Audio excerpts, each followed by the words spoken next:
Bom dia para todos, e a minha palavra inicial é de agradecimento ao senador Eumano Ferri pelo convite de participar desta mesa. Muito obrigada ao presidente aqui da comissão a oportunidade, e me alegra muito em rever aqui o senador Valdemir Moca, porque tenho apreço, porque é de autoria dele a criação da profissão de cuidador de idosos. Eu tive a oportunidade de participar dessa comissão em tempo anterior para defender a criação, e também a deputada Cristiane Brasil aqui.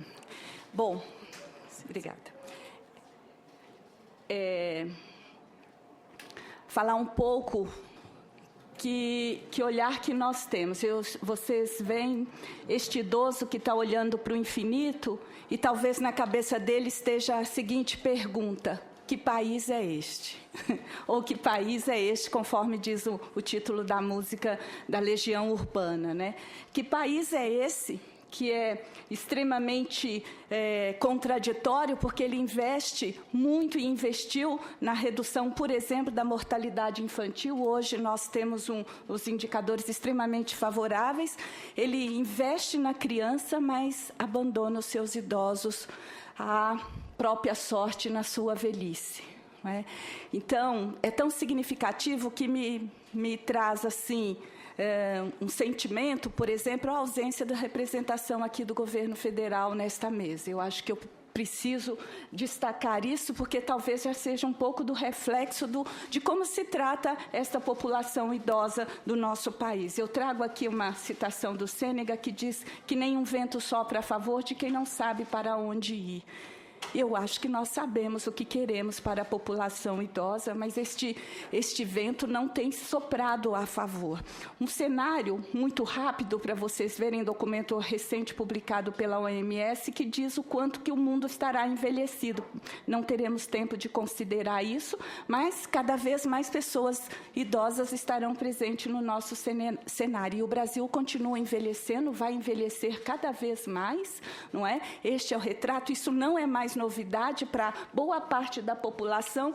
Precisamos falar desses dados, sim, para que eles sirvam-nos de motivação para agirmos, não é?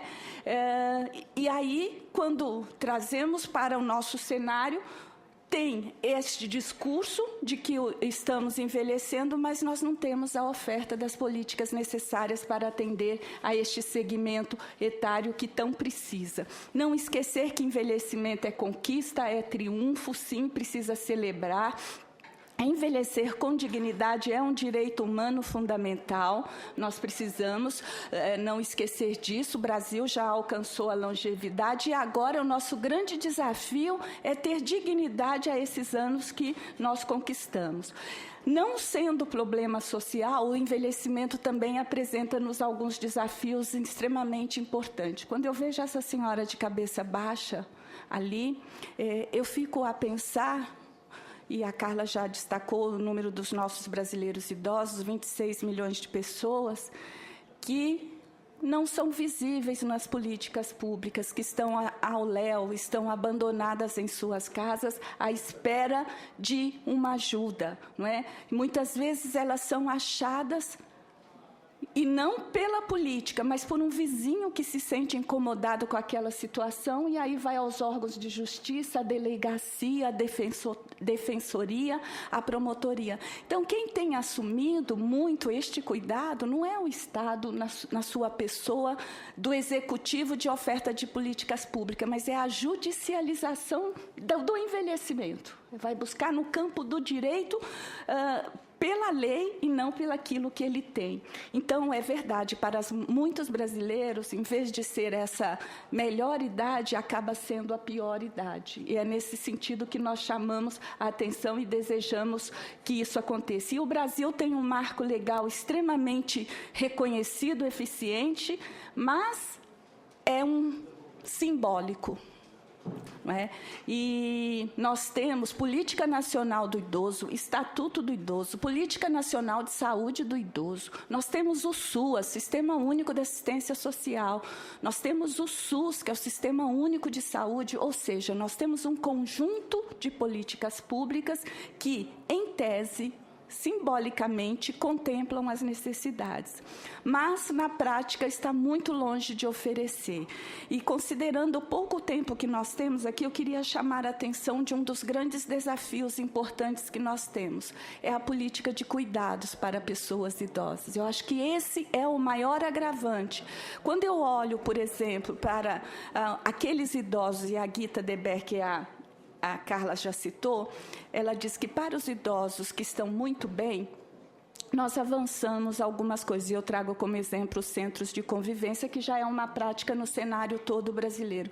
Mas quando nós olhamos para os idosos que estão em situação de fragilidade, de vulnerabilidade, nossa oferta é praticamente zero.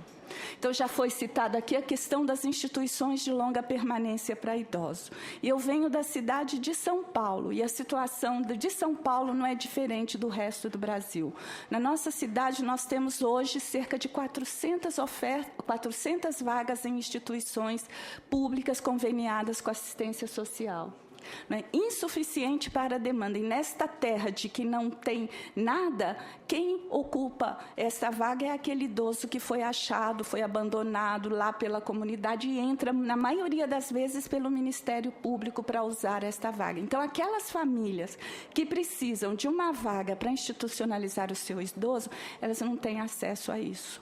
Não é diferente a questão do custo das instituições particulares privadas, não é? Chega-se a pagar 15, 16 mil nas tops, naquelas que são as maiores na cidade de São Paulo. Então, esta demanda de oferta de cuidado para aqueles idosos que precisam de cuidado é extremamente importante. E eu gostaria de chamar a atenção da importância da família, não é? Eu tenho uma imagem aqui, depois eu a localizo. A gente não pode culpabilizar a família pela ausência do cuidado. Eu acho que as famílias, e uma pesquisa foi feita, que desejam cuidar, mas elas não estão cuidando porque não têm recursos para isso. E devemos ter o cuidado de dizer também que as mulheres foram para o mercado de trabalho e por isso que não tem oferta, porque senão nós culpabilizamos as mulheres pelas conquistas que nós temos. O que acontece é exatamente isso. Ela quer, mas não tem um suporte. E aí, para trazer como uma política operativa, por exemplo, por que não temos cuidadores de idosos nas políticas de saúde e da assistência social? Os profissionais estão aí, prontos, preparados, e eu queria fazer um comentário que esta casa aprovou rapidamente o projeto de lei que institui a criação da profissão do cuidador de idosos, mas ela está parada na Câmara dos Deputados, lá na comissão também de assuntos sociais da Câmara, há 2 anos, e a gente não andou nisso. Então, precisamos ter cuidadores de idosos nas políticas públicas, né? Precisamos ter oferta de instituições que possam atender a necessidade desses idosos que precisam de cuidados, e aqui há uma variedade muito grande nisso. Nós precisamos ter centro-dia. Em São Paulo, cidade de São Paulo, nós temos 3 centros-dia público, inaugurados agora no primeiro semestre deste ano. Não é? Para uma população de 1,5 milhão de pessoas idosas, nós temos na cidade de São Paulo. Isso já está contemplado desde 96, quando a Política Nacional do Idoso foi aprovada. Então, eu me junto aqui ao apelo que a Carla fez, no sentido de que esta casa, senadores, um apelo no sentido de assumir um compromisso por um Brasil que está envelhecendo, e o envelhecimento diz respeito a todos nós que estamos aqui, não é? Que vamos envelhecer ou já somos envelhecidos e, portanto, nós temos que ir em busca disso. E não ficar restrito apenas àquelas condições das políticas que foram contempladas nos documentos formais, mas alargar mais ainda a nossa compreensão de que as pessoas idosas precisam contemplar outras necessidades. Já foi citado a questão da violência, ela realmente é doméstica, ela acontece dentro de casa, e muitas vezes essa violência ocorre dentro de casa porque a família, repito, não tem condições de cuidar, não é? Ela não tem recursos. e aí ela comete a violência. E eu não estou aqui protegendo famílias em relação à violência, mas eu estou chamando a atenção para que devemos ter um olhar bem amplo em relação a essas formas de violência. E esse idoso que nos apresenta aqui sentado deste jeito, talvez ele esteja à espera de um Brasil justo, de um Brasil que contemple os direitos dessa parcela da população, desses cidadãos que, fruto de uma conquista e de um investimento que foi feito em toda a história que nós temos. E o Brasil realmente precisa pensar suas políticas para um país que envelhece. É nesse sentido que eu gostaria de trazer a minha colaboração e olhar para um país que realmente pense, opere e que valorize a sua população idosa. Muito obrigada.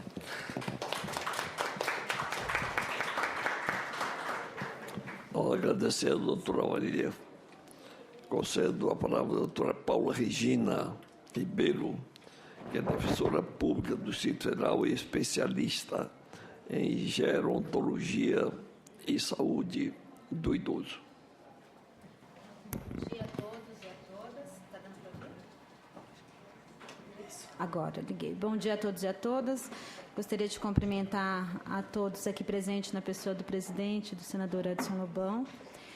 E é um desafio muito grande falar depois das pessoas que me antecederam, né, porque são grandes cabedais de conhecimento nessa área, então eu me sinto quase que totalmente contemplada nas palavras da doutora Carla, da doutora Marília, da doutora Monize, porque conhecem muito a fundo tudo isso, o que foi dito, porque vivenciam e sentem isso diariamente nos seus trabalhos, na nossa labuta diária. Mas alguns pontos eu gostaria de destacar, até para não ser repetitiva, né? Porque o que eu percebo, e hoje vinha conversando com a Carla nesse sentido, e essa semana estive aqui na Câmara Distrital, também numa audiência pública, e a gente acaba falando mais do mesmo, né? A gente acaba falando a mesma coisa toda vez, e a gente se percebe numa posição de fazendo, muitas vezes, papel de palhaço, com todo respeito. Porque a gente fala, mas será que a gente está sendo realmente ouvido? Né? Qual o impacto disso? Qual o sentido dessas audiências que a gente acaba participando há tantos anos? Quantos anos a gente está nessa militância, não é, Carla, não é, Marília? A Alba Maria está aqui presente também. Quantos anos a gente não frequenta todas essas casas de lei, todos esses espaços públicos, e a gente fala, a gente implora, a gente clama por uma resposta do Estado, e essa resposta não vem. Então, eu não me causa surpresa, sabe, senador Eumano, quando o senhor coloca da ausência da representação do Executivo aqui, do Governo Federal. Não me causa surpresa nenhuma, porque nós que trabalhamos com isso, e falo por mim, que fui do Conselho Nacional dos Direitos do Idoso por 8 anos, essa ausência foi sempre constante, né? Então, não me causa espanto o governo federal não estar aqui presente, até porque eu tenho tranquilidade em falar que contribuição ele traria. O que seria apresentado efetivamente no final das contas, né? Para nós que estamos na ponta, atendendo diariamente esse contingente populacional de idosos, a gente percebe que não há reflexo nenhum dessa política nacional do idoso. Estamos com mais de 20 anos desta política, e o que foi efetivado? O que saiu do papel? Nada. Posteriormente a isso, tivemos o Estatuto do Idoso. Estamos aí com 12 anos de Estatuto do Idoso. E na prática, o que nós temos? Nada. Ou muito pouco, para a gente não dizer absolutamente nada. Então, é uma ausência total do que a gente percebe do poder público. E isso a gente fica evidenciado a toda sorte.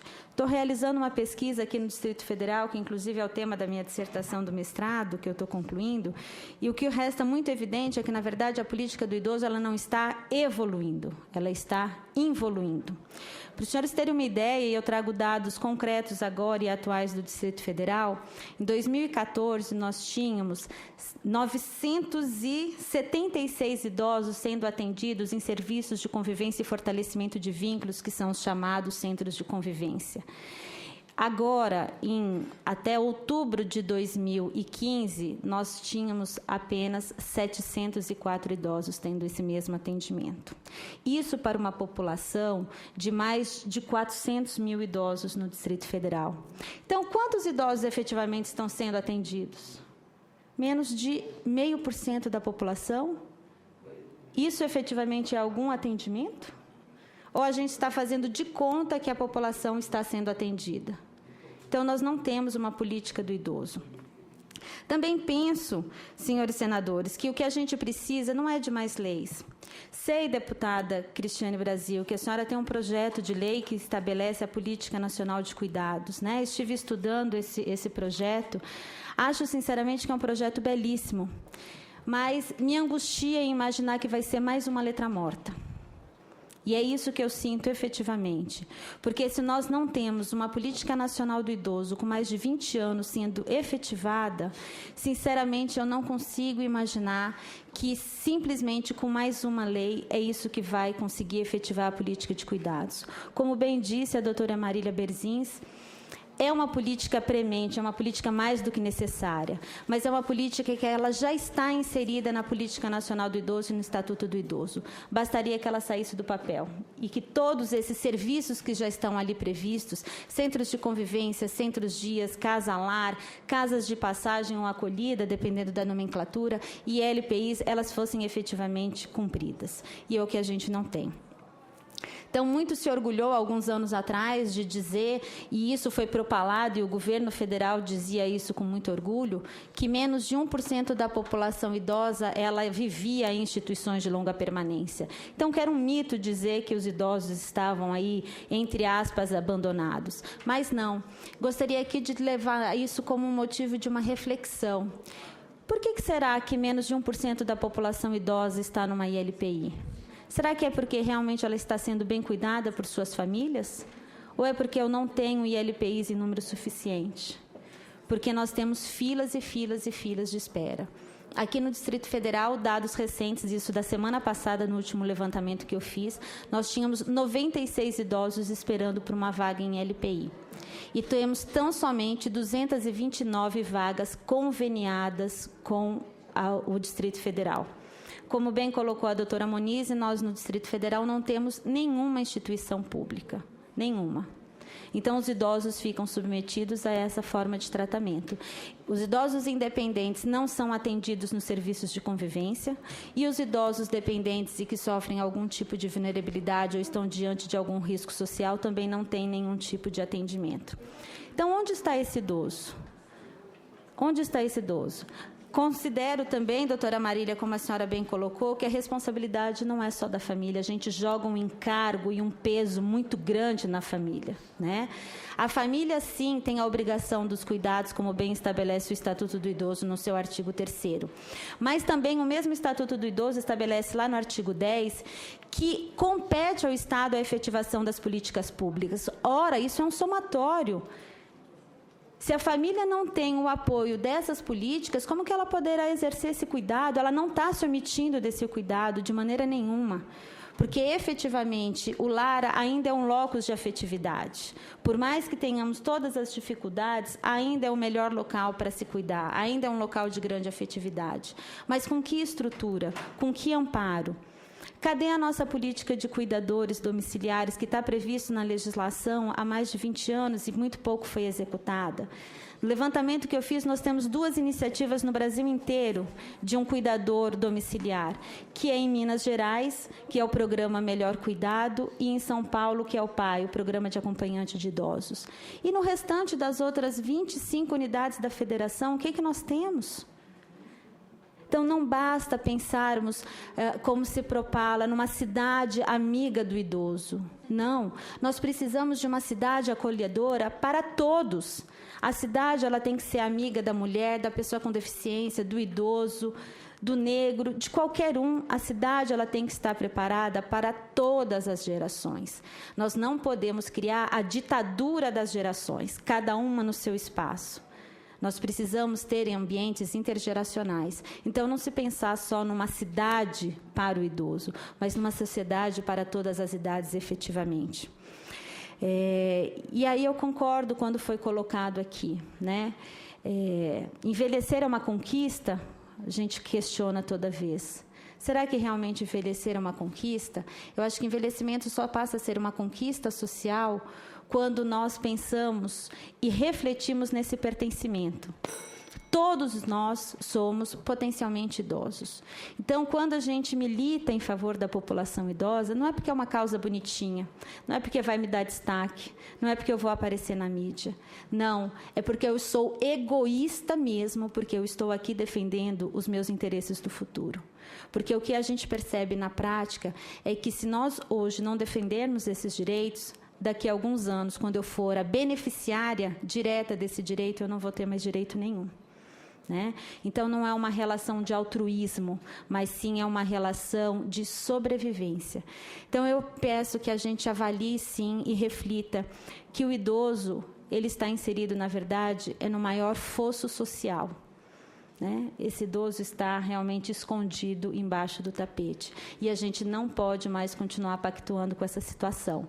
Nós não precisamos mais, e aí eu faço um trocadilho com as palavras, de leis cumpridas. Nós precisamos que as leis sejam cumpridas. É isso que nós precisamos e é isso que eu penso que a gente deve exigir desta casa, do Poder Executivo, mas principalmente com o poder que Vossas Excelências têm nas mãos, que isso seja feito. E aqui eu gostaria de fazer um reconhecimento público, que foi dessa forma que eu conheci o senador Eumano Ferrer, numa audiência que nós tivemos no evento da Universidade da Maturidade da UNB, né, aqui no Interleges, eu acho. E ali o senhor esteve, eu estava dando uma palestra e o senhor colocou assim: estou assumindo um compromisso com a população idosa, né? Eu realmente pertenço a essa categoria, eu me vejo como tal, eu sou um velho, ainda que com um envelhecimento ativo, mas eu sou um velho, eu faço parte deste segmento populacional e eu vou fazer a diferença.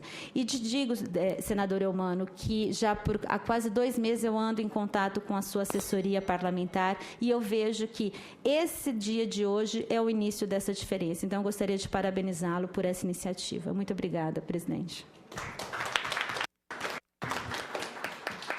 Agradeço também a doutora Paula pela contribuição significativa que nos traz. Está presente também a deputada Raquel Muniz. Seja bem-vinda, deputada. Bom, agora concedendo a palavra à doutora Daniela Barros Tavares de Melo, que é delegada de polícia, Delegacia de Segurança e Proteção do Idoso, do estado do Piauí. Bom dia. Tá ok. Em primeiro lugar, agradecer, né, ao senador Eumano o convite de estar aqui, cumprimentando todos. Né. Minhas palavras vão complementar tudo que já foi colocado aqui, né. Principalmente no âmbito da atuação da Polícia Judiciária. Né? Eu gostaria de ressaltar, né, que a pessoa idosa, né, ela sofre diversas violações, diversas e frequentes violações em seus direitos patrimoniais, em sua integridade física, em sua segurança. Essas violações são constantes e, lamentavelmente, crescentes. Esses índices são crescentes. Né? Então, ressaltar principalmente o que já foi colocado, e eu sinto na ponta que eu estou de atuação, né? Por exemplo, a Delegacia de Segurança e Proteção ao Idoso, ela recebe frequentes denúncias de maus tratos a idosos. Né? Então, a minha realidade, a realidade prática da atuação, né, da Polícia Judiciária, demonstra o quê? A grande dificuldade que eu tenho, né, é de resgatar esse idoso e acolhê-lo. Porque o estado é provocado, né, por um vizinho, né, por por um ente qualquer que descobriu aquela situação, ou pela própria... por nós, a polícia, que também atuamos nesse sentido de verificar essas denúncias, então nós descobrimos um idoso em situação de risco. Então, a nossa atuação, meu dever, né, quando eu sou provocada, a atuação do Estado é resgatá-lo daquela situação de perigo, salvá-lo daquela situação. E aí, onde colocá-lo? Né? Essa dificuldade, né, no estado, na cidade de Teresina, o senador Elmano Ferreira já ressaltou, nós só contamos com 6 instituições de longa permanência, dessas apenas uma é estatal, as demais possuem natureza jurídica de OCIP, com poucas vagas, quer dizer, eu resgato o idoso porque ele não tem condições de continuar naquele meio, né? Infelizmente, lamentavelmente, ele está numa situação de abandono, ele está numa situação de risco à sua segurança, à sua integridade física, como recentemente eu resgatei um idoso que estava, um idoso de 83 anos, que ele estava jogado num depósito, que nenhum animal de estimação você coloca ali. Ele estava confinado num quarto com dejetos, como um lixo humano, uma situação triste que chocou toda a delegacia. Me emocionou de encontrar um ser humano naquela situação, colocada pelo filho. O filho confinou, né, não chamo nem aquilo de cômodo, porque aquilo era um depósito, porque ele estava convivendo com fezes, com restos de construção jogado. E nós fomos resgatá-lo daquela situação. E até a dificuldade de removê-lo de lá, nós tivemos dificuldade. Ele se encontrava impossibilitado de locomoção, nós encontramos ele despido em cima da cama, né? E até a dificuldade de removê-lo, né? Porque até o atendimento de saúde, né, que nós acionamos não pôde atendê-lo. O hospital disse que não tinha condições de mandar uma ambulância, o SAMU disse que não podia atender, eu tive que contar com o apoio do Corpo de Bombeiros para ajudar a removê-lo. E aí o segundo problema, levá-lo para onde? Ele não poderia mais ficar naquele lar, porque aquele não era um lar, aquilo era uma situação que ele estava de degradação humana. Onde acolhê-lo? Essa era a grande questão. Procurar uma vaga numa instituição de longa permanência para poder acolhê-lo. Então, com dificuldade, conseguimos acolhê-lo, mas isso foi um caso que eu tive que pedir, tive que implorar, porque a situação dele, eu não tinha condições, não tinha para onde levá-lo. Né? Então, essa é a realidade que eu me deparo diariamente, essa ausência. Né? Mas ele era um aposentado, um oficial de polícia aposentado. Era bom complementar. Exatamente. É aí onde coloca a questão da família, né? Em muitas situações que ele era aposentado, ele era explorado financeiramente, onde eu verifico que no dia a dia eu observo que uma das maiores violências que o idoso sofre é a violência patrimonial, né? Porque a família usurpava, né, todos os seus proventos, né? E o confinava num cômodo, nem um cômodo, num depósito, e o deixava lá. Ele não fazia 5 anos que ele não tinha nenhum contato com o médico da família, era proibido de entrar, né? O filho desviava todos os proventos em benefício próprio, né? O idoso não frequentava o médico, já estava no estado de saúde avançado, debilitado. E aí a dificuldade era acolhê-lo. Por quê? Porque ele não poderia continuar mais naquele ambiente. Aquela família não poderia mais, ele não poderia mais continuar. Então, o seu abrigamento numa instituição de longa permanência ia ser definitiva.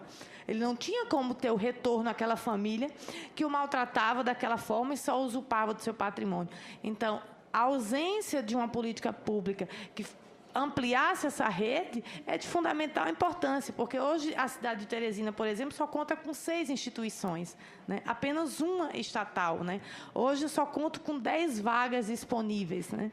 Então, quer dizer, essa é a grande dificuldade que nós temos, né? Que eu observo, né, no meu dia a dia. E, principalmente, eu queria também ressaltar, né, o que já foi colocado, evidentemente, mas que, principalmente, uma política pública que buscasse ampliar essa rede de acolhimento com as instituições de longa permanência, com as casas-dias e toda essa que pudesse acolher. Porque a polícia, ela é provocada a agir, né? Nós recebemos a denúncia, porque a sociedade ela se incomoda com aquela situação. Então, ela procura de imediato o poder público na figura da delegacia de polícia. Ela procura para socorrer aquele idoso. Nós vamos atuar, nós vamos agir, vamos resgatá-lo e levá-lo para onde há dificuldade. Muitas vezes, na grande maioria, não temos o que fazer com o idoso. Então, esse é o grande apelo que eu faço, né, no sentido de que políticas públicas sejam destinadas a melhorar esse atendimento ao idoso, né? Essa é a minha colocação, esse é meu apelo, né, porque envelhecer é um privilégio. E no Brasil a gente não está vendo o envelhecer como privilégio. O idoso sente-se um fardo dentro da família, né?